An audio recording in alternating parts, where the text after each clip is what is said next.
A court-going lawyer, a litigator will say that my only one and true way to promote myself is when I argue in the court. That's the real way that I build a brand. Another person, maybe somebody who's a managing partner of a law firm, may say that, I meet clients in different kinds of conferences. I personally meet people, and that actually is instrumental to our business development. Personally meeting and having conversations with people, identifying what they need, providing value. Now, there is also a third way, and this is the most unspoken about way, is writing on the internet.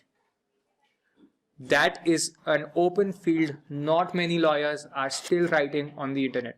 So let's look at this. The number of minutes you get in a court to argue is severely limited. There is competition. Sometimes young lawyers don't get enough opportunity to speak. These are the complaints you'll hear very often. Okay, so now the number of minutes you get in court can increase only to a certain limit.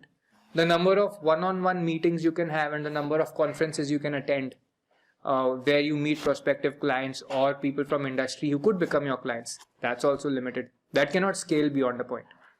But one thing that can scale beyond any limit you can think of is the number of articles that you've put out there on the internet which pertain to the industries you cater to. So if I write an article today, it will be read by people 10 years down the line also.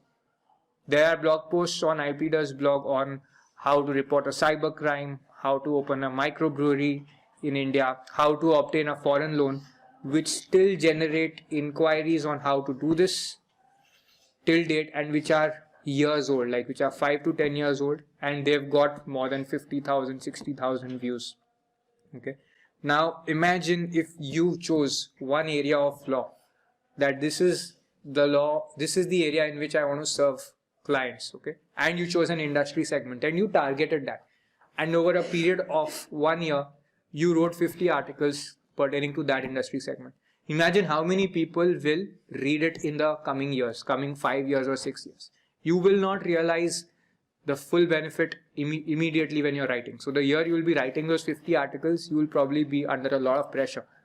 But after they've been put out there, they're there on the internet for some time, they start getting SEO'd, search engine optimized, and people start searching for them, coming to them, reading them, liking them, and reaching out to you. So over the period of the next 5 years, you will really see the true benefit of how many inquiries it has generated for you.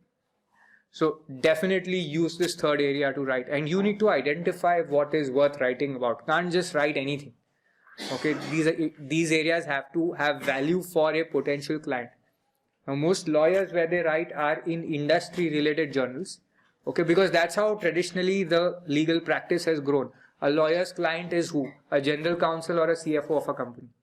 But today your client need not be so highly educated or well versed with the legal system. Okay, so you want to write for the common public because you don't know who will read it and who can directly come to you.